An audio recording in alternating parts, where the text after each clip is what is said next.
IVF ചികിത്സ അല്ലെങ്കിൽ in vitro fertilisation എന്ന് വെച്ചാൽ സ്ത്രീയുടെ ശരീരത്തിൽ നിന്ന് എടുക്കുന്ന അണ്ടവും പുരുഷൻ്റെ ബീജവും ലാബിൽ വെച്ച് കൂട്ടിച്ചേർത്ത് ഭ്രൂണമാക്കി മാറ്റുന്ന ചികിത്സാ രീതിയാണ്. IVF ചികിത്സയുടെ ആദ്യത്തെ സ്റ്റെപ്പ് എന്ന് പറയുന്നത് പ്രീ ട്രീറ്റ്മെൻ്റ് ആണ്.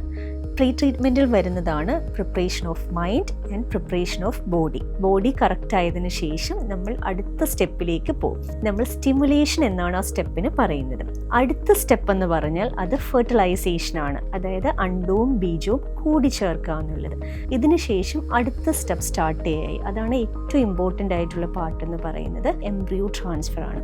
നമ്മൾ ഈ ഉണ്ടാക്കിയെടുത്ത ഭ്രൂണങ്ങളെ തിരികെ യൂട്രസിലേക്ക് വെക്കുന്ന പ്രോസസ്സിനെയാണ് എംബ്രിയോ ട്രാൻസ്ഫർ എന്ന് പറയുന്നത്.